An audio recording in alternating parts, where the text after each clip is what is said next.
Good morning. I want to sort of read this because I'll get off track if I don't.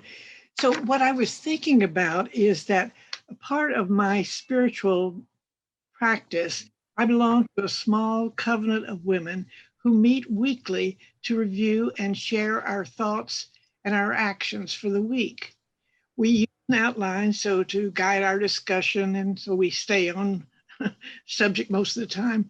Um, so there are different topics. What are you doing with your family? What is your vocation? And one of the topics is always religious publications. So that's easy when I say, well, I'm reading Howard Thurman's Meditations of the Heart, or I'm reading something by Richard Rohr. But what I find often is that nearly everything I read falls into that category, whether it's the daily newspaper, the New Yorker, the Atlantic, or other articles online. They often seem to me to have a religious implication. Perhaps it's in the eye of the beholder or believer. My reading habits developed early. When I was growing up in Dallas, Texas, I walked about 6 blocks from my house to Sam Houston Elementary School, and it was an adventure for a little girl. One day, as I approached the school, I discovered on a side street a branch of the Dallas Public Library. What a treasure! I got my own card and could take out all the books I wanted with no charge, unless it was late, of course, which I never was. And there was a tree in the backyard, and it had a tree house someone had built. So I claimed it as mine, and then I could go up there and read and get away from the noisy brothers and sisters. So while my taste in literature has developed and my spiritual search has broadened, the passion for both has persisted. I recently read a novel that wonderfully satisfied both interests. It is called Klara and the Sun by Kazuo Ishiguro.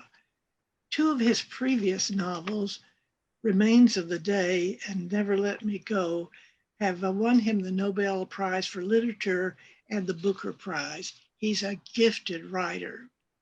The subject of this latest novel is artificial intelligence and is set sometimes in the future.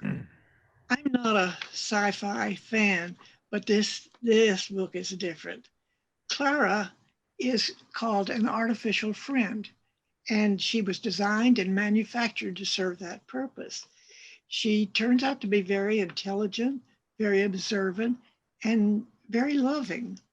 So as she stands in the show window of her store, she watches the behavior of the humans on the street. She's not judging, just observing the traffic, the taxi drivers, and the crowds and the people coming into the store.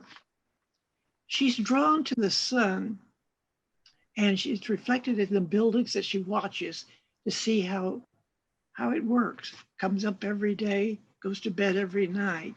At one point, she observes an old man and his dog lying in the doorway of a building across the street. They appear dead, and she wonders why nobody removes the bodies.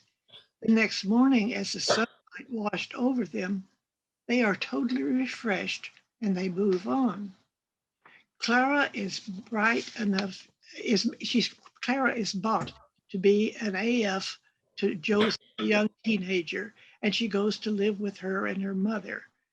Josie's not healthy, but Klara tends to her well, and she is learning the power of the sun. She watches out the window as it comes out and it goes down. And at once she begins to realize it's the source of all life. And at one point, it's a very dramatic part, she actually finds herself praying to the sun. This is sort of, for a artificial friend, was sort of deep, I thought. But the plot of the novel is complex with many other interesting characters, and I don't wish to spoil the storyline and climax for you. But the moral issue raised here is, what is the future of artificial intelligence? Can we replicate human beings? What does it mean to be human, to love? Can we develop artificial intelligent creatures to do so? And should we?